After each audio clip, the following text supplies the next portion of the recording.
सतनाम श्री वाहिगुरु साहिब जीओ। साचा नाम मेरा आधारो। धन श्री गुरु अमरदास पातशाह सच्चे पातशाह जी कहते ने कि जदों ये अवस्था हो गई तो हुण मैं अपने जीवन का जिहड़ा आधार है, आधार मैंने आसरा, क्योंकि जिन्नी तकड़ी मजबूत साडी नींह होएगी, जिन्ना साडा मजबूत सहारा होएगा, उन्ना ही मनुख डोलदा नहीं। इसलिए नींह नूं मजबूत करने वास्ते धन श्री गुरु अमरदास पातशाह कहते ने मैं अपने जीवन का सहारा, मैं अपने जीवन का आसरा इन्ना मजबूत बना लिया। किनू बनाया? साचा नाम मेरा आधार। एक गल का ध्यान रखियो कि झूठा नाम नहीं, जेड़े कन्ना च मंत्र दिंदे ने ना, वो नाम नहीं बनाया आधार।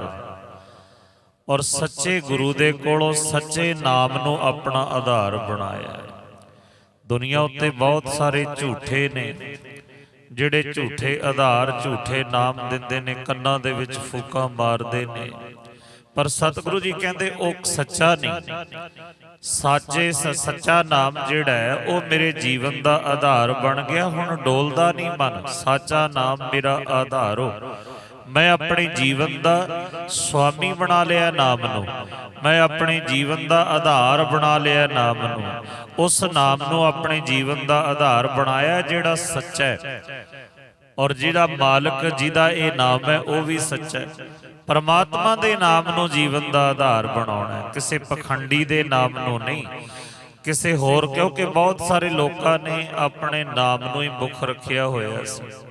इस तो पहला तो असी भी अपने नाम नूं मुख रखते हैं। मैं आ करदा, मेरा नाम लिख दिओ जी, इत्थे प्लेट ला दिओ लिख के मेरे नाम दी, असी अपना नाम। पर जदों ये अवस्था हो जाए, जदों ये पता लग जाए कि आनंद की प्राप्ति गुरु की कृपा नाल होनी है, गुरु नाल मिल के होनी है, जदों ये मन नूं पता लग जाए कि ये मन मेरे आ, तू सदा रहो हर नाले, जदों ये पता लग जाए कि सच्चे साहिब दे घर सारियां दातां मिलदियां ने, उदों मनुख नूं अपना नाम भुल जांदा है। उदों कह दिंदा साचा नाम मेरा आधार। हे वाहिगुरु, मैं अपने जीवन का आधार, मैं अपने जीवन का आसरा, मैं अपने जीवन की नींह वो नाम के सिर ते रख ली है। मैं नाम नूं अपनी नींह बना लिया है। मैं अपन तेरे नाम नूं हे वाहिगुरु अपने जीवन का आसरा आधार बनाया है। साचा नाम मेरा आधारो। साचा नाम मेरा, यही मेरा नाम, तेरा जिहड़ा नाम है सच्चा, ओही मेरे जीवन का आधार है। जिन भुखा सब गवाइया। आ गल जिहड़ी विचारन वाली है, क्योंकि जिहड़े झूठे नाम ने वो भुखा नहीं मिटा सकते, उहदे नाल भुखा वधदियां ने। जदों सच्चे नाम दे नाल प्रीत जुड़ जाए, जदों सच दे नाल साडा पाला पै जांदा है, जदों सच साडे जीवन का आधार बन जांदा है, सतगुरु जी कहंदे उदों सारियां भुखां खत्म हो जांदियां ने। जिन भुखां सब गवाइयां, जिन्हें मेरियां सारियां भुखां गवा दित्तियां। जिन्नी देर तक आपां जे ध्यान नाल विचारीए ना, अज दुनिया दे उत्ते जिहड़ा घाड़ जिन्ने जुल्म होए ने, वो भुखे लोकां ने ज़्यादा कीते ने। और केवल तन दे भुखे नहीं, जेड़े मन दे भुखे ने। एक तां पेट दे भुखे ने, भुख दी खातर लोग कोई पाप करदा, जुल्म करदा। पर कई लोग इहो जिहे ने पदार्थां दी कोई कमी नहीं, वो मन दे भुखे ने। जेड़े मन दे भुखे ने, पदार्थ बहुत ने, रजदे नहीं कदे हो, और वो जुल्म करदे ने।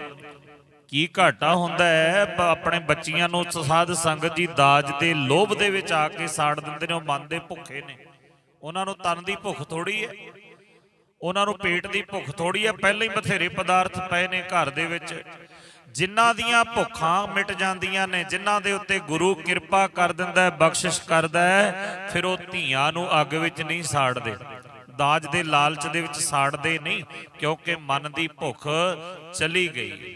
परमात्मा ने कृपा करके संतोख बख्श दिता। जिन्हां नूं संतोख प्राप्त हो गया, ਸਤਿਗੁਰੂ ਜੀ ਕਹਿੰਦੇ ਜਿਹੜੇ ਨਾਮ ਨਾਲ ਜੁੜਦੇ ਨੇ ਸੰਤੋਖ ਉਹਨਾਂ ਨੂੰ ਪ੍ਰਾਪਤ ਹੁੰਦਾ ਹੈ। ਜਿਨ੍ਹਾਂ ਨੇ ਸੱਚੇ ਨਾਮ ਨੂੰ ਆਪਣਾ ਆਧਾਰ ਬਣਾ ਲਿਆ, ਸਾਚਾ ਨਾਮ ਮੇਰਾ ਆਧਾਰੋ, ਸਾਚ ਨਾਮ ਆਧਾਰ ਮੇਰਾ, ਜਿਨ ਭੁੱਖਾਂ ਸਭ ਗਵਾਈਆਂ।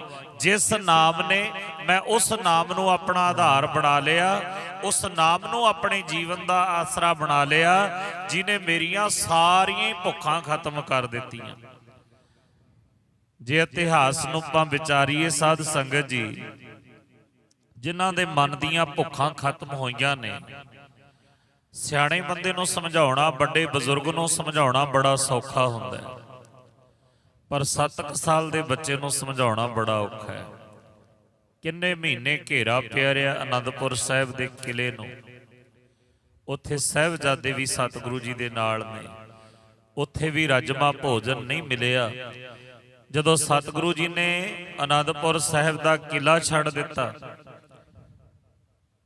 ਸਰਸਾ ਦੇ ਕੰਢੇ ਤੇ ਆ ਕੇ ਯੁੱਧ ਹੋਇਆ, ਉੱਥੇ ਤੱਕ ਵੀ ਕੋਈ ਭੋਜਨ ਨਹੀਂ ਮਿਲਿਆ। ਕੁੰਮੇ ਮਾਛੀ ਦੀ ਕੁੱਲੀ ਦੇ ਵਿੱਚ, ਗੰਗੂ ਦੇ ਘਰ ਦੇ ਵਿੱਚ ਕਿਤੇ ਚੱਜ ਦੇ ਨਾਲ ਭੋਜਨ ਛਕਣ ਨੂੰ ਨਹੀਂ ਮਿਲਿਆ। ਕਈ ਦਿਨ ਭੁੱਖੇ ਰੱਖਣ ਤੋਂ ਬਾਅਦ ਠੰਡੇ ਬੁਰਜ ਦੀ ਕੈਦ ਦਾਦੀ ਮਾਤਾ ਦੀ ਗੋਦ ਵਿੱਚ ਬੈਠੇ ਨੇ। ਔਰ ਜਦੋਂ ਕਚਹਿਰੀ ਸਜਾਈ ਹੈ, ਉੱਥੇ ਜਦੋਂ ਮਲੇਰਕੋਟਲੇ ਦੇ ਨਵਾਬ ਨੇ ਹਾਂ ਦਾ ਨਾਰਾ ਮਾਰਿਆ, ਸੁੱਚਾਨੰਦ ਖੱਤਰੀ ਕਹਿੰਦਾ ਇਹ ਜੰਮਦੀਆਂ ਸੂਲਾਂ ਦੇ ਮੂੰਹ ਤਿੱਖੇ ਹੁੰਦੇ ਨੇ, ਇਹ ਸੱਪ ਦੇ ਪੁੱਤ ਸਪੋਲੀਏ ਨੇ। ਉਹ ਕਹਿੰਦੇ ਕਿਵੇਂ ਕਹਿ ਸਕਦੇ ਹੋ ਤੁਸੀਂ ਇਹਨਾਂ ਬੱਚਿਆਂ ਦੇ ਬਾਰੇ?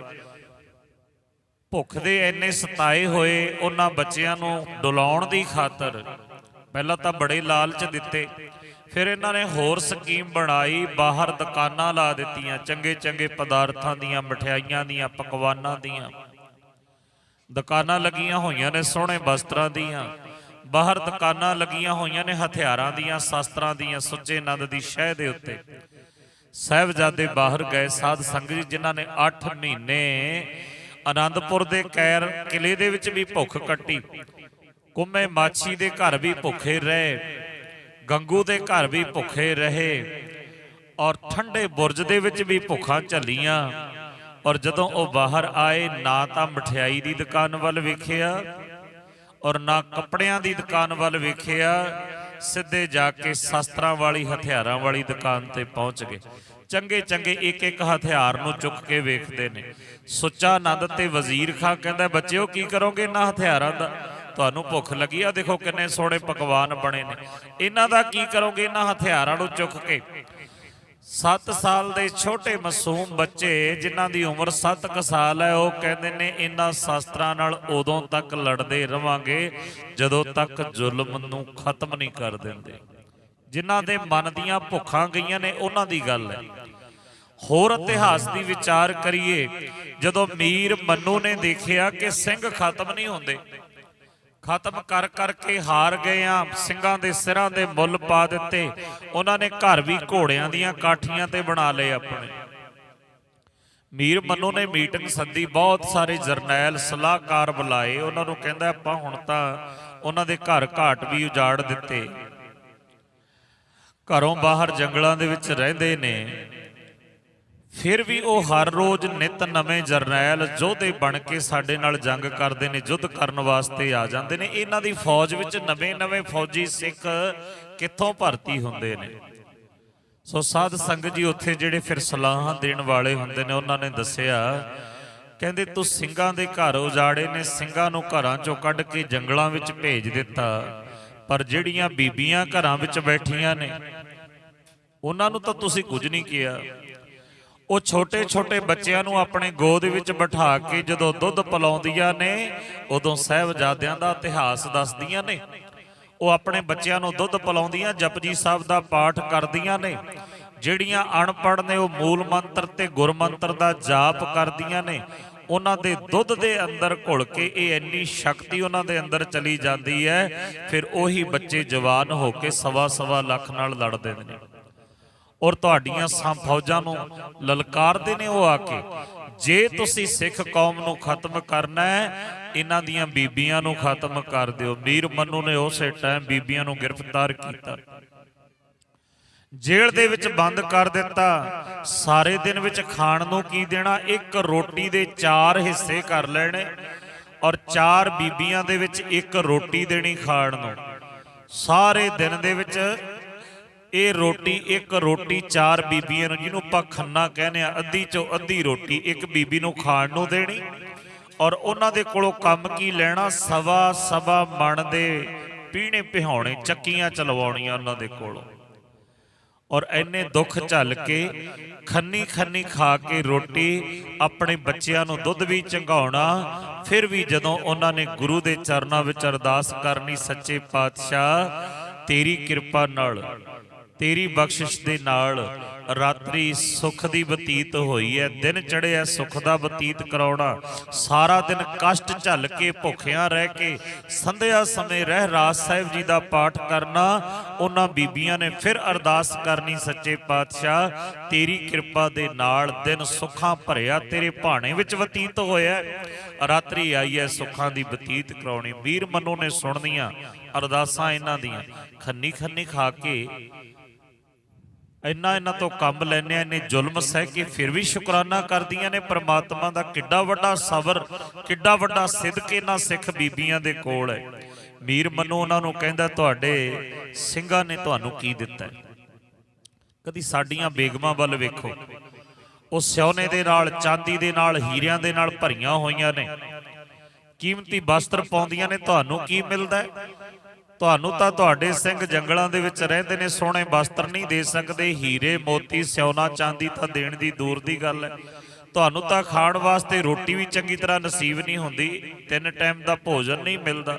ਤੁਸੀਂ ਸਾਡੀਆਂ ਬੇਗਮਾਂ ਬਣ ਜਾਓ। ਬੜਾ ਡੁਲਾਇਆ, ਬੜੇ ਲਾਲਚ ਜਿੱਤੇ, ਜਦੋਂ ਬੀਬੀਆਂ ਨਾ ਡੋਲੀਆਂ, ਆਪਣੀ ਮਸਤੀ ਦੇ ਵਿੱਚ ਗੋਦ ਦੇ ਵਿੱਚ ਬਿਠਾ ਕੇ ਬੱਚੀਆਂ ਨੂੰ ਪਿਲਾਉਂਦੀਆਂ ਨੇ ਦੁੱਧ, ਅਰਦਾਸ ਕਰਦੀਆਂ ਨੇ, ਗੁਰੂ ਮਹਾਰਾਜ ਦੇ ਚਰਨਾਂ ਵਿੱਚ ਬਾਣੀ ਪੜ੍ਹਦੀਆਂ ਨੇ। ਹੁਣ ਮੀਰ ਮਨੂ ਕਹਿੰਦਾ, ਇਹਨਾਂ ਦੀ ਗੋਦ ਵਿੱਚੋਂ ਬੱਚਿਆਂ ਨੂੰ ਖੋਲੋ। ਛੋਟੇ ਛੋਟੇ ਮਾਸੂਮ ਬੱਚੇ, ਉਹਨਾਂ ਨੂੰ ਚੁੱਕਣਾ ਸਾਧ ਸੰਗਤ ਜੀ, ਅਸਮਾਨ ਵੱਲ ਸੁੱਟ ਦੇਣਾ, ਥੱਲੇ ਤੇਜ਼ ਧਾਰ ਤਲਵਾਰ ਦਾ ਵਾਰ ਕਰਕੇ ਬੱਚਿਆਂ ਦਾ ਸਿਰ ਜੁਦਾ ਕਰ ਦੇਣਾ। ਔਰ ਜਦੋਂ ਛਿੱਟੇ, ਜਦੋਂ ਤਲਵਾਰ ਦੇ ਨਾਲ ਸਿਰ ਕੱਟ ਕੇ ਜ਼ਮੀਨ ਤੇ ਡਿੱਗਣਾ, ਧੜ ਜ਼ਮੀਨ ਤੇ ਡਿੱਗਣਾ, ਉਹ ਬੱਚੇ ਦੇ ਖੂਨ ਦੇ ਛਿੱਟੇ ਮਾਂ ਦੇ ਮੂੰਹ ਦੇ ਉੱਤੇ ਪੈਣੇ। ਫਿਰ ਵੀ ਅਡੋਲ ਬੈਠੀਆਂ ਨੇ, ਫਿਰ ਵੀ ਪ੍ਰਮਾਤਮਾ ਦੀ ਰਜ਼ਾ ਵਿੱਚ, ਉਹਦੇ ਭਾਣੇ ਦੇ ਵਿੱਚ ਖੰਨੀ ਖੰਨੀ ਖਾ ਕੇ, ਕਿਉਂਕਿ ਮਨ ਦੀਆਂ ਭੁੱਖਾਂ ਗੁਰੂ ਨੇ ਮਿਟਾ ਦਿੱਤੀਆਂ। ਫਿਰ ਵੀ ਖੰਨੀ ਖੰਨੀ ਖਾ ਕੇ ਬੱਚਿਆਂ ਦੇ ਟੁਕੜੇ ਕਰਵਾ ਲਏ। ਜਦੋਂ ਖੂਨ ਦੇ ਛਿੱਟੇ ਉਹਨਾਂ ਦੇ ਮੂੰਹ ਤੇ ਪੈਂਦੇ ਨੇ, ਫਿਰ ਵੀ ਅਡੋਲ ਬੈਠੀਆਂ ਨੇ। ਮੀਰ ਮਨੂ ਕਹਿੰਦਾ, ਬੱਚਿਆਂ ਦੇ ਧੜ ਚੁੱਕੋ, ਇਹਨਾਂ ਨੂੰ ਬਰਸ਼ਿਆਂ ਦੇ ਨਾਲ ਪਾੜ ਦਿਓ, ਇਹਨਾਂ ਦੀਆਂ ਆਂਦਰਾਂ ਕੱਢ ਕੇ ਹਾਰ ਬਣਾ ਕੇ ਇਹਨਾਂ ਦੇ ਗਲ ਦੇ ਵਿੱਚ ਪਾ ਦਿਓ। ਜਦੋਂ ਗਲ ਵਿੱਚ ਪਾਏ, ਉਹ ਬੀਬੀਆਂ ਮੁਸਕਰਾਈਆਂ। ਉਸ ਟਾਈਮ ਕਾਇਨਾਤ ਕੰਬ ਉੱਠੀ। ਕਿਸੇ ਕਵੀ ਨੇ ਬੜਾ ਸੋਹਣਾ ਲਿਖਿਆ ਹੈ, ਉਹ ਕਹਿੰਦਾ, ਬੱਚੇ ਸੋਹਲ ਬੱਚੇ ਦੀ ਸੀਨੇ ਨੂੰ ਬਰਸੀ, ਜਿਹੜੀ ਬਰਸ਼ੀ ਆ ਉਹਦੇ ਨਾਲ ਚੀਰਿਆ ਜਾਂਦਾ, ਪਰੋਇਆ ਜਾ ਰਿਹਾ, ਔਰ ਮਾਂ ਮੁਸਕਰਾ ਰਹੀ ਹੈ।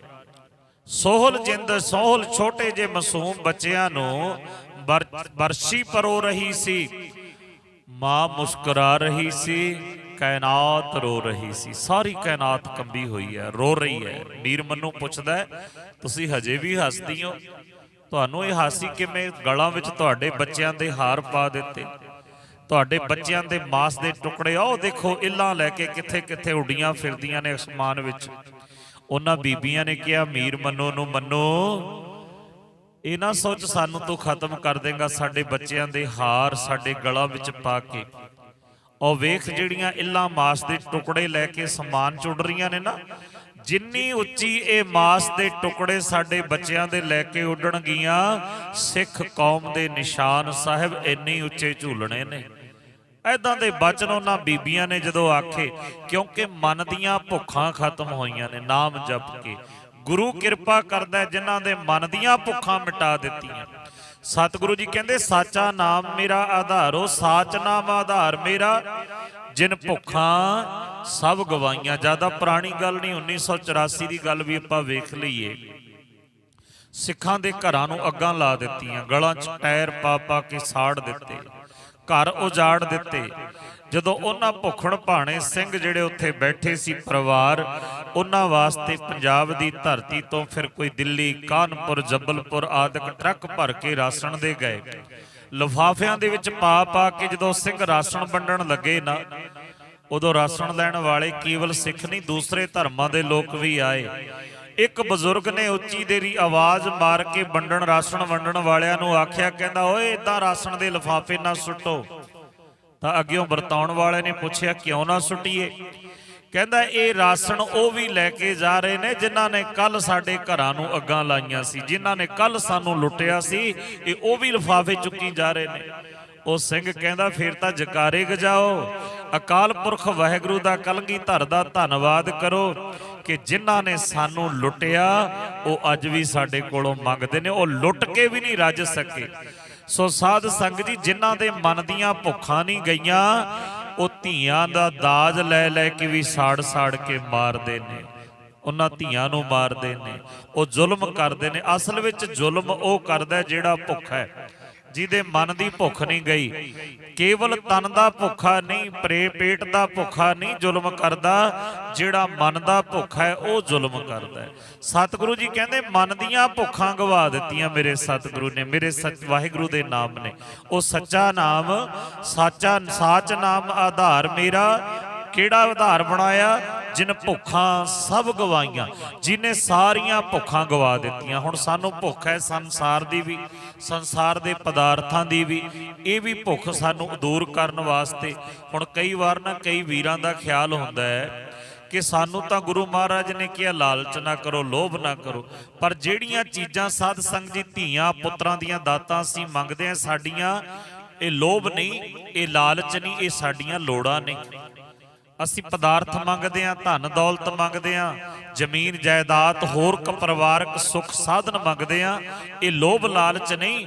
ਇਹ ਬਾਬੇ ਕਬੀਰ ਨੇ ਕਹਿ ਦਿੱਤਾ, ਮੈਂ ਨਾਹੀ ਕੀਤਾ ਲੱਭੋ। ਇਹ ਜੋ ਕੁਝ ਵੀ ਮੰਗਿਆ ਨਾ, ਦਾਲ ਸਿੱਧਾ ਮੰਗੋ ਘੀਓ, ਹਮਰਾ ਖੁਸ਼ੀ ਕਰੇ ਨਿਤ ਜੀਓ, ਇਹ ਸਾਰਾ ਕੁਝ ਮੰਗ ਕੇ ਬਾਬੇ ਕਬੀਰ ਨੇ ਕਹਿ ਦਿੱਤਾ, ਮੈਂ ਲੋਭ ਨਹੀਂ ਕਰ ਰਿਹਾ ਸਤਿਗੁਰੂ। ਜੇ ਇਹ ਚੀਜ਼ਾਂ ਹੋਣਗੀਆਂ ਨਾ ਮੇਰੇ ਕੋਲ, ਤੇਰਾ ਭਗਤ ਨਾਮ ਜਪਦਾ ਤਾਂ ਫੱਬੇਗਾ। ਭੁੱਖਿਆਂ ਦੇ ਕੋਲੋਂ ਭਗਤੀ ਵੀ ਨਹੀਂ ਹੁੰਦੀ ਨਾ, ਭੁੱਖੇ ਭਗਤ ਨਾ ਕੀਜੈ ਜਾਂ ਮਾਲਾ ਆਪਣੀ ਲੀਜੈ।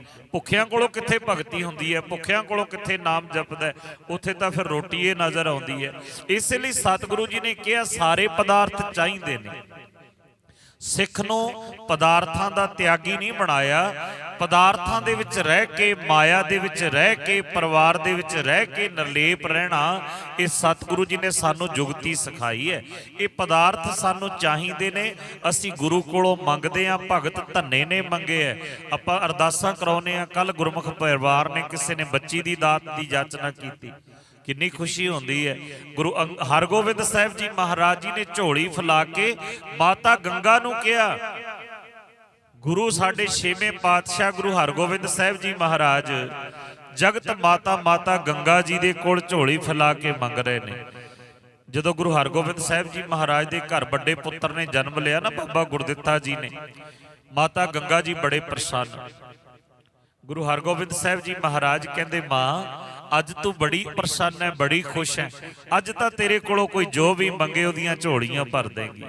ਮਾਂ ਕਹਿੰਦੀ, ਹਾਂ ਪੁੱਤਰ, ਮੰਗ ਕੀ ਮੰਗਦਾ, ਕਰ ਫੈਲਾ ਝੋਲੀ, ਕਿਉਂਕਿ ਮਾਂ ਦੀ ਅਸੀਸ ਜਿਹੜੀ ਹੈ ਉਹ ਪਰਮਾਤਮਾ ਬੜੀ ਜਲਦੀ ਸੁਣਦਾ। ਮੰਗ ਕੀ ਮੰਗਣਾ ਹੈ? ਝੋਲੀ ਫੈਲਾ ਦਿੱਤੀ ਗੁਰੂ ਹਰਗੋਬਿੰਦ ਸਾਹਿਬ ਜੀ ਮਹਾਰਾਜ ਨੇ। ਮਾਂ ਕਹਿੰਦੀ, ਤੇਰੇ ਘਰ 2 ਪੁੱਤਰ ਪੈਦਾ ਹੋ ਜਾਣ, ਜੋੜੀ ਬਣ ਜਾਏ। ਗੁਰੂ ਹਰਗੋਬਿੰਦ ਸਾਹਿਬ ਕਹਿੰਦੇ, ਮਹਾਰਾਜ ਮਾਤਾ ਮੇਰੀ ਝੋਲੀ ਹਜੇ ਵੀ ਖਾਲੀ ਹੈ। ਗੁਰੂ ਹਰਗੋਬਿੰਦ ਸੱਚੇ ਪਾਤਸ਼ਾਹ ਮਾਤਾ ਨੂੰ ਕਹਿੰਦੇ, ਮਾਂ ਝੋਲੀ ਹਜੇ ਵੀ ਖਾਲੀ ਹੈ। ਮਾਂ ਕਹਿੰਦੀ, ਤੇਰੇ ਘਰ 5 ਪੁੱਤਰ ਹੋ ਜਾਣ। ਸਤਿਗੁਰੂ ਜੀ ਨੇ ਫਿਰ ਵੀ ਹਲੇ ਸਿਰ ਝੁਕਾਇਆ ਹੋਇਆ, ਮਾਂ ਝੋਲੀ ਮੇਰੀ ਹਜੇ ਵੀ ਖਾਲੀ ਹੈ। ਫਿਰ ਮਾਤਾ ਜੀ ਕਹਿੰਦੇ, ਫਿਰ ਤੂੰ ਦੱਸ ਪੁੱਤਰ ਕਿਹੜੀ ਅਸੀਸ ਦੇਵਾਂ, ਮੈਂ ਤੈਨੂੰ 5 ਪੁੱਤਰਾਂ ਦੀ ਅਸੀਸ ਦੇ ਦਿੱਤੀ। ਗੁਰੂ ਹਰਗੋਬਿੰਦ ਸਾਹਿਬ ਜੀ ਮਹਾਰਾਜ ਕਹਿੰਦੇ, ਮਾਂ ਮੇਰਾ ਘਰ ਨਾ ਧੀ ਤੋਂ ਬਿਨਾਂ ਖਾਲੀ ਹੈ, ਕਿਰਪਾ ਕਰ ਧੀ ਦੀ ਦਾਤ ਬਖਸ਼ ਦੇ ਤਾਂ ਕਿ ਮੇਰਾ ਘਰ ਭਰ ਜਾਵੇ। ਫਿਰ ਮਾਤਾ ਨੇ ਅਸੀਸ ਦਿੱਤੀ, ਤੇਰੇ ਘਰ ਪਰਮਾਤਮਾ ਧੀ ਦੇਵੇ। ਗੁਰੂ ਦੇ ਕੋਲੋਂ ਮੰਗ ਕੇ ਲੈਂਦੇ ਨੇ ਗੁਰੂ ਦੇ ਪਿਆਰੇ। ਇਹ ਦਾਤਾਂ ਸਾਰੀਆਂ ਦਾਤਾਂ ਗੁਰੂ ਸਾਹਿਬਾਂ ਨੇ ਸਾਨੂੰ ਕਿਹਾ ਮੰਗਣਾ ਹੈ। ਭਾਵੇਂ ਧੀ ਮੰਗਣੀ ਹੈ, ਪੁੱਤਰ ਮੰਗਣਾ ਹੈ, ਪਦਾਰਥ ਮੰਗਣੇ ਨੇ। ਗੁਰਬਾਣੀ ਦੇ ਵਿੱਚ ਬਚਨ ਆਉਂਦਾ, ਸਾਜਨੋ ਤੂੰ ਮੀਤ ਮੇਰਾ ਧਨ ਲਖਮੀ ਸੁਤ ਦੇਹ। ਇਹ ਸਾਰੀਆਂ ਚੀਜ਼ਾਂ ਦੀ ਮੈਨੂੰ ਲੋੜ ਹੈ, ਗੁਰਬਾਣੀ ਨੇ ਸਾਨੂੰ ਕਿਹਾ। ਅਸੀਂ ਇਹਨਾਂ ਤੋਂ ਮੁਨਕਰ ਨਹੀਂ ਹੋ ਸਕਦੇ। ਗੁਰਮਤਿ ਸਾਨੂੰ ਇਹਨਾਂ ਚੀਜ਼ਾਂ ਦਾ ਤਿਆਗ ਨਹੀਂ, ਬਲਕਿ ਇਹਨਾਂ ਦੇ ਵਿੱਚ ਰਹਿ ਕੇ ਨਿਰਲੇਪ ਰਹਿਣਾ ਸਿਖਾਉਂਦੀ ਹੈ। ਧੰਨ ਸ੍ਰੀ ਗੁਰੂ ਅਮਰਦਾਸ ਪਾਤਸ਼ਾਹ ਕਹਿੰਦੇ, ਮੈਂ ਸੱਚੇ ਨਾਮ ਨੂੰ ਜਿੱਥੇ ਇਹ ਪਦਾਰਥ ਮੰਗਣੇ ਨੇ, ਉੱਥੇ ਨਾਲ ਭਗਤੀ ਵੀ ਮੰਗਣੀ ਹੈ, ਨਾਮ ਵੀ ਮੰਗਣਾ ਹੈ। ਮਹਾਰਾਜ ਕਿਰਪਾ ਕਰੀਏ, ਸਾਰੇ ਪਦਾਰਥ ਹੁੰਦਿਆਂ ਹੋਇਆਂ ਮੈਂ ਤੇਰਾ ਨਾਮ ਜਪਾਂ। ਮੈਂ ਆਪਣਾ ਤੇਰਾ ਨਾਮ ਜਿਹੜਾ ਸੱਚਾ ਨਾਮ, ਉਹਨੂੰ ਆਧਾਰ ਬਣਾ ਲਿਆ, ਜਿਹਨੂੰ ਜਪਣ ਦੇ ਨਾਲ, ਜਿਹਨੂੰ ਸਿਮਰਨ ਦੇ ਨਾਲ ਸਾਰੀਆਂ ਭੁੱਖਾਂ ਖਤਮ ਹੋ ਜਾਂਦੀਆਂ ਹਨ। ਕਰ ਸਾਤ ਸੁਖ ਮਨ ਐ ਵਸਿਆ। ਔਰ ਜਦੋਂ ਮਨ ਦੇ ਵਿੱਚ ਇਹ ਸਾਰੀਆਂ ਮਨ ਦੀਆਂ ਇੱਛਾ ਪੂਰੀਆਂ ਹੋ ਜਾਂਦੀਆਂ ਨੇ, ਮਨ ਫਿਰ ਟਿਕ ਜਾਂਦਾ ਹੈ, ਸ਼ਾਂਤ ਹੋ ਜਾਂਦਾ ਹੈ। ਅਕਾਲ ਪੁਰਖ ਵਾਹਿਗੁਰੂ ਕੌਣ ਮਿੰਟ ਸ਼ਾਂਤ ਕਰਦਾ ਹੈ? ਮਨ ਕਾਹਦੇ ਨਾਲ ਸ਼ਾਂਤ ਹੁੰਦਾ ਹੈ? ਪਦਾਰਥਾਂ ਨਾਲ ਤੇ ਨਹੀਂ ਨਾ ਸ਼ਾਂਤ ਹੁੰਦਾ।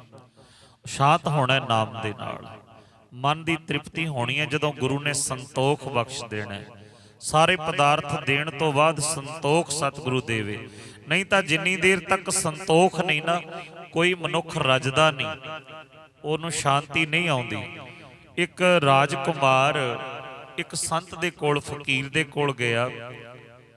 ਫਕੀਰ ਨੂੰ ਕਹਿੰਦਾ, ਬਾਬਾ ਮੈਂ ਚਾਹੁੰਦਾ ਤਾਂ ਤੈਨੂੰ ਮੈਂ ਆਪਣੇ ਕੋਲ ਬੁਲਾ ਕੇ ਪੁੱਛ ਲੈਂਦਾ, ਆਪਣੇ ਮਹਿਲਾਂ ਵਿੱਚ ਬੁਲਾ ਲੈਂਦਾ, ਪਰ ਮੈਂ ਜਾਚਕਾਂ ਲੋੜਵੰਦਾਂ ਤੇਰੇ ਕੋਲ ਸਵਾਲ ਲੈ ਕੇ ਆਇਆ। ਫਕੀਰ ਨੇ ਪੁੱਛਿਆ, ਦੱਸ ਕੀ ਸਵਾਲ ਹੈ? ਕਹਿੰਦਾ, ਮੈਂ ਇੰਨੇ ਦੇਸ਼ ਜਿੱਤ ਲਏ, ਇੰਨੇ ਮੁਲਕ ਫਤਿਹ ਕਰ ਲਏ, ਪਰ ਹਜੇ ਵੀ ਮਨ ਰਜਿਆ ਨਹੀਂ। ਹਜੇ ਵੀ ਭੁੱਖ ਰਹਿੰਦੀ ਹੈ, ਹੋਰ ਜਿੱਤਾਂ, ਹੋਰ ਧਨ ਹੋਵੇ, ਖਜ਼ਾਨੇ ਭਰ ਜਾਣ। ਫਕੀਰ ਕਹਿੰਦਾ, ਤੇਰੇ ਸਵਾਲ ਦਾ ਜਵਾਬ ਮੈਂ ਦੇ ਜ਼ਰੂਰ ਦਵਾਂਗਾ, ਪਰ ਮੈਂ ਤੈਨੂੰ ਪ੍ਰੈਕਟੀਕਲ ਕਰਕੇ ਦਿਖਾਉਣਾ ਹੈ। ਤੂੰ ਵੇਖੀ ਜਾਈ, ਬੋਲੀ ਕੁਝ ਨਾ। ਮੈਨੂੰ ਕਿਸੇ ਕੰਮ ਤੋਂ ਰੋਕਣਾ ਨਹੀਂ ਔਰ ਬੋਲਣਾ ਕੁਝ ਨਹੀਂ। ਰਾਜਕੁਮਾਰ ਕਹਿੰਦਾ, ਮੈਨੂੰ ਤੇ ਜਵਾਬ ਚਾਹੀਦਾ, ਜੋ ਮਰਜ਼ੀ ਤੁਸੀਂ ਕਰੋ। ਫਕੀਰ ਨੇ ਕੀ ਕੀਤਾ, ਨਾਲ ਹੀ ਖੂਹ ਸੀ, ਖੂਹ ਦੇ ਵਿੱਚ ਆਪਣੀ ਇੱਕ ਬਾਲਟੀ ਰੱਸੀ ਨਾਲ ਬੰਨ੍ਹ ਕੇ ਲਮਕਾਈ, ਪਾਣੀ ਦੀ ਭਰੀ, ਬਾਹਰ ਖਿੱਚੀ, ਬਾਲਟੀ ਖਾਲੀ ਆਈ ਬਾਹਰ। ਇੱਕ ਵਾਰ, 2 ਵਾਰ, 3 ਵਾਰ, 10 ਵਾਰ, 20 ਵਾਰ ਬਾਲਟੀ ਸੁੱਟੀ, ਭਰ ਜਾਂਦੀ ਸੀ, ਬਾਹਰ ਆਉਣ ਤੋਂ ਪਹਿਲਾਂ ਖਾਲੀ ਹੋ ਜਾਂਦੀ ਸੀ। ਉਹ ਰਾਜਕੁਮਾਰ ਕੋਲੋਂ ਰਿਹਾ ਨਹੀਂ ਗਿਆ। ਉਹ ਕਹਿੰਦਾ, ਬਾਬਾ ਰੁਕ ਜਾ, ਬਾਲਟੀ ਹੁਣ ਨਾ ਸੁੱਟੀ ਪਾਣੀ ਦੇ ਵਿੱਚ। ਪਰ ਉਹ ਫਕੀਰ ਨੇ ਫਿਰ ਭਗਾ ਦਿੱਤੀ, ਫਿਰ ਭਰੀ, ਫਿਰ ਖਾਲੀ। ਫਕੀਰ ਕਹਿੰਦਾ, ਮੈਂ ਤੈਨੂੰ ਪਹਿਲਾਂ ਕਿਹਾ ਸੀ ਵਿੱਚ ਨਹੀਂ ਬੋਲਣਾ, ਵੇਖੀ ਜਾ। ਉਹ ਕਹਿੰਦਾ, ਮਹਾਰਾਜ ਆਹ ਸਵਾਲ ਤਾਂ ਹੋਰ ਵੀ ਜ਼ਰੂਰੀ ਹੋ ਗਿਆ ਪਹਿਲਾਂ ਵਾਲੇ ਨਾਲੋਂ। ਉਹ ਕਹਿੰਦਾ, ਕੀ ਸਵਾਲ ਹੈ? ਕਹਿੰਦਾ, ਸਵਾਲ ਇਹ ਹੈ ਕਿ ਇਹ ਬਾਲਟੀ ਨੇ ਭਰਨਾ ਨਹੀਂ, ਜਿਹੜੀ ਤੁਸੀਂ ਵਾਰ-ਵਾਰ ਬਹਾਈ ਜਾਂਦੇ ਹੋ। ਕਿਉਂ ਬਹਾਈ ਜਾਂਦੇ ਹੋ? ਪਾਣੀ 'ਚ ਇਹਨੇ ਭਰਨਾ ਹੀ ਨਹੀਂ। ਫਕੀਰ ਕਹਿੰਦਾ, ਕਿਉਂ ਨਹੀਂ ਭਰਨਾ? ਮੈਂ ਭਰ ਕੇ ਲੈ ਕੇ ਆਉਣੀ ਹੈ ਬਾਹਰੋਂ ਬਾਲਟੀ, ਖੂਹ ਦੇ ਵਿੱਚੋਂ। ਕਹਿੰਦਾ, ਇਹਨੇ ਭਰਨਾ ਹੀ ਨਹੀਂ, ਜਿੰਨਾ ਮਰਜ਼ੀ ਭਾਵੇਂ 1000 ਵਾਰ ਬਹਾ ਲਓ। ਫਕੀਰ ਨੇ ਕਿਹਾ, ਕਿਉਂ ਨਹੀਂ ਭਰਦੀ? ਕਹਿੰਦਾ, ਬਾਬਾ ਇਹਨੂੰ ਥੱਲਾ ਨਹੀਂ ਲੱਗਿਆ, ਬਾਲਟੀ ਨੂੰ। ਥੱਲੇ ਤੋਂ ਬਿਨਾ ਪਾਣੀ ਇਹਦੇ ਵਿੱਚ ਕਿਵੇਂ ਭਰੇ ਨੇ? ਬਾਹਰ ਪਾਣੀ ਖਿੱਚਣਾ ਹੀ ਨਹੀਂ, ਭਰ ਜਾਂਦੀ ਹੈ ਪਰ ਬਾਹਰ ਖਿੱਚਦਾ ਜਦੋਂ ਖਾਲੀ ਹੋ ਜਾਂਦੀ ਹੈ। ਫਕੀਰ ਕਹਿੰਦਾ, ਤੇਰੇ ਦੋਨੇ ਸਵਾਲਾਂ ਦਾ ਜਵਾਬ ਤੈਨੂੰ ਮਿਲ ਗਿਆ। ਜਿਵੇਂ ਇਹ ਬਾਲਟੀ ਨੂੰ ਥੱਲਾ ਨਹੀਂ ਲੱਗਿਆ, ਇਹਨੇ ਭਰਨਾ ਨਹੀਂ, ਉਨੀ ਦੇਰ ਤੱਕ ਤੂੰ ਵੀ ਨਹੀਂ ਭਰਨਾ ਜਦੋਂ ਤੱਕ ਤੈਨੂੰ ਸੰਤੋਖ ਦਾ ਥੱਲਾ ਨਹੀਂ ਲੱਗਦਾ। ਸੰਤੋਖ ਤੋਂ ਬਿਨਾ ਕੋਈ ਰੱਜਦਾ ਨਹੀਂ। ਸਤਿਗੁਰੂ ਜੀ ਨੇ ਬਾਣੀ ਦੇ ਵਿੱਚ ਬਚਨ ਕਰ ਦਿੱਤਾ, ਬਿਨਾ ਸੰਤੋਖ ਨਹੀਂ ਕੋ ਰਾਜੈ। ਜਿੰਨੀ ਦੇਰ ਤੱਕ ਸੰਤੋਖ ਨਹੀਂ ਗੁਰੂ ਬਖਸ਼ਦਾ, ਔਰ ਸੰਤੋਖ ਮਿਲਣਾ ਗੁਰੂ ਦੇ ਕੋਲੋਂ, ਨਾਮ ਦੇ ਵਿੱਚੋਂ। ਔਰ ਇਸ ਲਈ ਪਾਤਸ਼ਾਹ ਨੇ ਕਿਹਾ, ਤੂੰ ਸਾਰੇ ਪਦਾਰਥ ਮੈਨੂੰ ਦੇ ਦਿੱਤੇ, ਪਦਾਰਥਾਂ ਦੇ ਨਾਲ ਨਾਲ ਸੰਤੋਖ, ਮਨ ਦੀ ਸ਼ਾਂਤੀ ਵੀ ਮੈਨੂੰ ਬਖਸ਼ ਦੇ। ਕਰ ਸ਼ਾਂਤ ਸੁਖ ਮਨ ਆਏ ਵਸਿਆ। ਜਦੋਂ ਮਨ ਸ਼ਾਂਤ ਹੋ ਜਾਂਦਾ ਹੈ, ਉਦੋਂ ਅਕਾਲ ਪੁਰਖ ਵਾਹਿਗੁਰੂ ਦਾ ਨਾਮ, ਉਹ ਜਿਹਨੂੰ ਮੈਂ ਆਪਣਾ ਆਸਰਾ ਬਣਾਇਆ ਹੈ, ਉਹ ਮਨ ਦੇ ਵਿੱਚ ਆ ਕੇ ਵਸ ਜਾਂਦਾ ਹੈ। ਔਰ ਜਦੋਂ ਪ੍ਰਮਾਤਮਾ ਦਾ ਨਾਮ ਹਿਰਦੇ ਵਿੱਚ ਵਸ ਜਾਏ, ਜਦੋਂ ਨਾਮ ਨੂੰ ਆਪਣਾ ਆਸਰਾ ਬਣਾ ਲੈਂਦੇ ਹਾਂ, ਜਿਨ ਇੱਛਾ ਸਭ ਪੂਜਾਈਆ। ਉਹ ਨਾਮ ਮੇਰੇ ਹਿਰਦੇ ਵਿੱਚ ਵਸ ਗਿਆ, ਜਿਹਨੇ ਸਾਰੀਆਂ ਇੱਛਾ ਪੂਰੀਆਂ ਕਰ ਦਿੱਤੀਆਂ। ਹੁਣ ਇੱਥੇ ਸਤਿਗੁਰੂ ਜੀ ਨੇ ਇੱਕ ਗੱਲ ਹੀ ਨਹੀਂ ਕਹੀ ਕਿ ਕਿਹੜੀ ਇੱਛਾ ਪੂਰੀ। ਇਹ ਨਹੀਂ ਕਿਹਾ ਕਿ ਇਕੱਲੀ ਭਗਤੀ ਵਾਲੀ ਇੱਛਾ ਪੂਰੀ ਕੀਤੀ। ਜਿਹਨੇ ਸਾਰੀਆਂ ਇੱਛਾ ਪੂਰੀਆਂ ਕਰਤੀਆਂ, ਜਿਹਨੇ ਇੱਛਾ ਸਭ ਨਾਲ ਸਭ ਕਹਿ ਦਿੱਤਾ, ਭਾਵੇਂ ਦੁਨੀਆ ਦੀਆਂ ਨੇ, ਭਾਵੇਂ ਅਧਿਆਤਮਿਕ ਦੀਆਂ ਨੇ, ਭਾਵੇਂ ਨਾਮ ਪਦਾਰਥ ਧਰਮ ਦੀਆਂ ਨੇ, ਭਾਵੇਂ ਆਮ ਸਾਡੇ ਪਰਿਵਾਰ ਦੀਆਂ ਲੋੜਾਂ ਨੇ। ਉਹ ਅਕਾਲ ਪੁਰਖ ਵਾਹਿਗੁਰੂ ਦਾ ਨਾਮ ਮੈਂ ਉਹਨੂੰ ਆਪਣਾ ਆਸਰਾ ਬਣਾਇਆ, ਉਹਨੂੰ ਆਪਣੀ ਨੀਂਹ ਬਣਾਇਆ, ਜਿਹਨੇ ਮੇਰੀਆਂ ਸਾਰੀਆਂ ਇੱਛਾ ਪੂਰੀਆਂ ਕਰ ਦਿੱਤੀਆਂ। ਸਭ ਤੋਂ ਭਾਵ ਹੈ ਮੋਹਰ ਲਾ ਦਿੱਤੀ ਕਿ ਭੁਲੇਖਾ ਨਾ ਰਹਿ ਜਾਏ ਕਿ ਨਾਮ ਕਿਹੜੀਆਂ ਕਿਹੜੀਆਂ ਇੱਛਾ ਪੂਰੀਆਂ ਕਰਦਾ। ਜੇ ਅਸੀਂ ਨਾਮ ਜਪਾਂਗੇ, ਸੰਗਤ ਵਿੱਚ ਆਵਾਂਗੇ, ਸਤਿਗੁਰੂ ਜੀ ਕਹਿੰਦੇ ਸਾਰੀਆਂ ਇੱਛਾ ਪੂਰੀਆਂ ਹੋ ਜਾਂਦੀਆਂ ਹਨ। ਸਦਾ ਕੁਰਬਾਨ ਕੀਤਾ ਗੁਰ ਬਿਟਹੁ, ਜਿਸ ਗੁਰੂ ਨੇ ਮੈਨੂੰ ਉਹ ਨਾਮ ਬਖਸ਼ਿਆ, ਇੱਛਾ ਪੂਰੀਆਂ ਕਰਨ ਵਾਲਾ, ਜਿਹੜਾ ਭੁੱਖਾਂ ਗਵਾਉਣ ਵਾਲਾ ਨਾਮ ਹੈ, ਜਿਸ ਗੁਰੂ ਨੇ ਕਿਰਪਾ ਕਰਕੇ ਮੈਨੂੰ ਇਹ ਨਾਮ ਦੀ ਦਾਤ ਬਖਸ਼ੀ ਹੈ, ਪਾਤਸ਼ਾਹ ਕਹਿੰਦੇ ਮੈਂ ਉਸ ਗੁਰੂ ਤੋਂ ਕੁਰਬਾਨ ਜਾਨਾ, ਬਲਿਹਾਰ ਜਾਨਾ, ਸਦਾ ਵਾਸਤੇ ਕੁਰਬਾਨ ਜਾਨਾ। ਸਦਾ ਕੁਰਬਾਨ ਕੀਤਾ ਗੁਰੂ ਵਿਟੋਂ, ਮੈਂ ਆਪਣੇ ਆਪ ਨੂੰ ਉਸ ਗੁਰੂ ਤੋਂ ਕੁਰਬਾਨ ਕਰਦਾ ਹਾਂ। ਜਿਸ ਦੀਆਂ ਇਹ ਵਡਿਆਈਆਂ, ਜਿਹਨੇ ਇਹ ਸਾਰੀਆਂ ਵਡਿਆਈਆਂ ਬਖਸ਼ਿਸ਼ ਕੀਤੀਆਂ ਨੇ, ਜਿਹਨੇ ਇਹ ਸਾਰੇ ਗੁਣ ਬਖਸ਼ੇ ਨੇ, ਜਿਹਨੇ ਇਹ ਸਾਰੇ ਪਦਾਰਥ ਬਖਸ਼ੇ ਨੇ, ਜਿਹਨੇ ਸੰਤੋਖ ਬਖਸ਼ਿਆ, ਜਿਹਨੇ ਮਨ ਦੀ ਸ਼ਾਂਤੀ ਬਖਸ਼ੀ ਹੈ, ਜਿਹਨੇ ਸਾਰੀਆਂ ਇੱਛਾ ਪੁਜਾ ਦਿੱਤੀਆਂ, ਭੁੱਖਾਂ ਗਵਾ ਦਿੱਤੀਆਂ, ਜਿਹਨੇ ਨਾਮ ਦੀ ਦਾਤ ਦੇ ਕੇ ਮੇਰੇ ਉੱਤੇ ਬਖਸ਼ਿਸ਼ਾਂ ਕੀਤੀਆਂ ਨੇ, ਮੈਂ ਉਸ ਗੁਰੂ ਤੋਂ ਆਪਣਾ ਆਪ ਕੁਰਬਾਨ ਕਰਦਾ। ਸਦਾ ਕੁਰਬਾਨ ਕੀਤਾ ਗੁਰੂ ਵਿਟੋਂ, ਜਿਹਦੀਆਂ ਇਹ ਸਾਰੀਆਂ ਵਡਿਆਈਆਂ ਬਖਸ਼ੀਆਂ ਨੇ, ਜਿਹੜਾ ਹਰ ਰੋਜ਼ ਵਡਿਆਈਆਂ ਬਖਸ਼ਦਾ ਹੈ, ਹਰ ਰੋਜ਼ ਸਾਡੇ ਉੱਤੇ ਗੁਣ ਕਰਦਾ ਹੈ। ਕਹਿ ਨਾਨਕ ਸੁਣਹੁ ਸੰਤੋ, ਸਤਿਗੁਰੂ ਜੀ ਕਹਿੰਦੇ ਹੇ ਸੰਤੋ, ਹੇ ਸਤ ਸੰਗੀਓ, ਹੇ ਨਾਮ ਜਪਣ ਵਾਲਿਓ, ਜਿਨ੍ਹਾਂ ਨੇ ਨਾਮ ਹਿਰਦੇ ਵਿੱਚ ਵਸਾਇਆ, ਸਤਿਗੁਰੂ ਜੀ ਕਹਿੰਦੇ ਕਹਿ ਨਾਨਕ ਸੁਣੋ ਸੰਤੋ, ਹੇ ਸੰਤੋ ਸੁਣੋ, ਹੇ ਸਤ ਸੰਗੀਓ ਸੁਣੋ। ਲੋਕਾਂ ਨੇ ਕਿਸੇ ਚੀਜ਼ ਨੂੰ ਆਧਾਰ ਬਣਾਇਆ, ਕਿਸੇ ਨੇ ਕਿਸੇ ਚੀਜ਼ ਨੂੰ ਆਧਾਰ ਬਣਾਇਆ, ਕੋਈ ਕਿਸੇ ਪਦਾਰਥ ਨੂੰ ਪਿਆਰ ਕਰਦਾ ਹੈ, ਕੋਈ ਕਿਸੇ ਡੇਰੇ ਨੂੰ ਪਿਆਰ ਕਰਦਾ ਹੈ, ਅਲੱਗ-ਅਲੱਗ ਉਹਨਾਂ ਦੇ ਆਪਣੇ ਪਿਆਰ ਕਰਨ ਦੇ ਸਾਧਨ ਨੇ। ਪਰ ਸਤਿਗੁਰੂ ਜੀ ਕਹਿੰਦੇ ਹੁਣ ਤੁਸੀਂ ਪਿਆਰ ਉਹਨੂੰ ਕਰੋ ਜਿਹੜਾ ਨਾਮ ਸਾਰੀਆਂ ਇੱਛਾ ਪੁਜਾਉਣ ਵਾਲਾ ਹੈ। ਸਤਿਗੁਰੂ ਜੀ ਨੇ ਪਾਵਨ ਬਾਣੀ ਦੇ ਵਿੱਚ ਜੋ ਬਚਨ ਆਖੇ ਨੇ, ਪਾਤਸ਼ਾਹ ਕਹਿੰਦੇ ਮੈਂ ਜਿਹੜਾ ਬਚਨ ਕਰ ਰਿਹਾ, ਗੁਰੂ ਅਮਰਦਾਸ ਪਾਤਸ਼ਾਹ ਕਹਿੰਦੇ ਉਹਨੂੰ ਧਿਆਨ ਨਾਲ ਸੁਣੋ। ਕਹਿ ਨਾਨਕ ਸੁਣੋ ਸੰਤੋ, ਹੇ ਸੰਤ ਜਨੋ, ਹੇ ਸਤ ਸੰਗੀਓ, ਰੋਜ਼ ਸੰਗਤ ਕਰਨ ਵਾਲਿਓ, ਪਾਤਸ਼ਾਹ ਕਹਿੰਦੇ ਮੇਰੀ ਗੱਲ ਧਿਆਨ ਨਾਲ ਸੁਣਨਾ ਕਰੋ। ਸ਼ਬਦ ਧਰੋ ਪਿਆਰੋ, ਸਤਿਗੁਰੂ ਜੀ ਨੇ ਦੋ ਗੱਲਾਂ ਆਖੀਆਂ ਨੇ ਅਖੀਰਲੀ ਪੰਕਤੀ ਵਿੱਚ। ਇੱਕ ਤਾਂ ਸ਼ਬਦ ਦੇ ਨਾਲ ਪਿਆਰ ਕਰੋ, ਸ਼ਬਦ ਗੁਰੂ ਨਾਲ ਜੁੜੋ। ਸਤਿਗੁਰੂ ਜੀ ਕਹਿੰਦੇ ਸ਼ਬਦ ਧਰੋ ਪਿਆਰੋ, ਆਪਣੇ ਮਨ ਦੇ ਵਿੱਚ ਗੁਰੂ ਦੇ ਸ਼ਬਦ ਨੂੰ ਪਿਆਰ ਕਰਨਾ ਕਰੋ। ਆ ਹੋਰ ਸ਼ਬਦਾਂ ਨੂੰ ਨਹੀਂ, ਗੁਰੂ ਦੇ ਸ਼ਬਦ ਨੂੰ, ਹੋਰ ਗਾਣਿਆਂ ਨੂੰ ਨਹੀਂ, ਉਹਨਾਂ ਨੂੰ ਨਹੀਂ, ਉਹਨਾਂ ਦੇ ਵਿੱਚ ਧਿਆਨ ਨਹੀਂ ਲਾਉਣਾ। ਸਤਿਗੁਰੂ ਜੀ ਕਹਿੰਦੇ ਪਿਆਰ ਧਰਨਾ, ਪਿਆਰ ਕਰਨਾ ਗੁਰੂ ਦੇ ਸ਼ਬਦ ਦੇ ਨਾਲ, ਗੁਰੂ ਦੇ ਬਚਨ ਦੇ ਨਾਲ, ਵਾਹਿਗੁਰੂ ਸ਼ਬਦ ਦੇ ਨਾਲ, ਉਹਦੇ ਨਾਲ ਪਿਆਰ ਕਰਨਾ ਕਰੋ। ਸਾਚਾ ਨਾਮ ਮੇਰਾ ਆਧਾਰ, ਔਰ ਆਪਣੇ ਜ਼ਿੰਦਗੀ ਦਾ ਆਧਾਰ ਕਿਹਨੂੰ ਬਣਾਉਣਾ ਹੈ? ਸਤਿਗੁਰੂ ਜੀ ਕਹਿੰਦੇ ਸਾਚਾ ਨਾਮ ਮੇਰਾ ਆਧਾਰ ਹੋ, ਸੱਚਾ ਨਾਮ ਮੇਰਾ ਆਧਾਰ ਹੈ। ਕਿਉਂਕਿ ਐਡਾ ਵੱਡਾ ਪਰਬਤ ਵਰਗਾ ਅਕਾਲ ਪੁਰਖ ਵਾਹਿਗੁਰੂ ਤੂੰ ਮੇਰੋ ਮੇਰ, ਪਰਬਤ ਸੁਆਮੀ ਓਟ ਗਈ ਮੈਂ ਤੇਰੀ। ਜਿੱਡੀ ਵੱਡੀ ਅਸੀਂ ਨੀਂਹ ਮਜ਼ਬੂਤ ਰੱਖਾਂਗੇ, ਅਡੋਲ ਅਵਸਥਾ ਹੋ ਜਾਏਗੀ। ਜਦੋਂ ਅਸੀਂ ਵੱਡੇ ਦਾ, ਸਭ ਤੋਂ ਅਡੋਲ ਪ੍ਰਮਾਤਮਾ ਦਾ ਆਸਰਾ ਲਵਾਂਗੇ, ਫਿਰ ਸਾਡਾ ਮਨ ਨਹੀਂ ਡੋਲਦਾ, ਕਿਉਂਕਿ ਉਹ ਪ੍ਰਮਾਤਮਾ ਆਪਣੀ ਡੋਲਦਾ। ਤੂੰ ਮੇਰੋ ਮੇਰ, ਪਰਬਤ ਸੁਆਮੀ ਓਟ ਗਈ ਮੈਂ ਤੇਰੀ, ਨਾ ਤੁਮ ਡੋਲੋ ਨਾ ਹਮ ਗਿਰਤੇ, ਰੱਖ ਲੀਨੀ ਹਰ ਮੇਰੀ। ਹੁਣ ਤਾਂ ਤੇਰਾ ਜਦੋਂ ਦਾ ਆਸਰਾ ਲੈ ਲਿਆ, ਜਦੋਂ ਦਾ ਤੇਰੇ ਨਾਮ ਦਾ ਆਸਰਾ ਲੈ ਲਿਆ, ਹੁਣ ਤਾਂ ਅਬ ਤਬ ਜਬ ਕਬ ਤੂੰ ਹੀ ਤੂੰ ਹੀ, ਤੂੰ ਹੀ ਤੂੰ ਹੈ, ਤੂੰ ਹੀ ਨਜ਼ਰ ਆਉਣਾ ਸਾਰੇ ਪਾਸੇ। ਅਬ ਤਬ ਜਬ ਕਬ ਤੂੰ ਹੀ ਹਮ ਤਉ ਪ੍ਰਸਾਦ, ਅਸੀਂ ਤੇਰੀ ਕਿਰਪਾ ਦੇ ਨਾਲ, ਪ੍ਰਸਾਦ ਮੈਨੇ ਕਿਰਪਾ, ਹਮ ਤਉ ਪ੍ਰਸਾਦ ਸੁਖੀ ਸਦਹੀ। ਇਸ ਲਈ ਹੈ ਵਾਹਿਗੁਰੂ ਤੇਰੀ ਕਿਰਪਾ ਦੇ ਨਾਲ ਤੇਰੇ ਨਾਮ ਨੂੰ ਆਪਣਾ ਸਹਾਰਾ ਬਣਾ ਲਿਆ, ਆਸਰਾ ਬਣਾ ਲਿਆ, ਆਪਣੇ ਜੀਵਨ ਦਾ ਆਧਾਰ ਬਣਾ ਲਿਆ। ਕਿਰਪਾ ਕਰ ਆਪਣੇ ਚਰਨਾਂ ਨਾਲ ਜੋੜ ਕੇ ਰੱਖੀ। ਸਮਾਂ ਹੋ ਚੁੱਕਿਆ ਸਾਧ ਸੰਗਤ ਜੀ, ਸਮੇਂ ਸਿਰ ਆਪਾਂ ਸਮਾਪਤੀ ਕਰਿਆ ਕਰੀਏ ਤਾਂ ਕਿ ਸਮੇਂ ਸਿਰ ਆਪ ਜੀ ਘਰਾਂ ਨੂੰ ਜਾ ਸਕੋ। ਹੋਈਆਂ ਭੁੱਲਾਂ ਚੁੱਕਾਂ ਦੀ ਖਿਮਾ ਬਖਸ਼ਣਾ।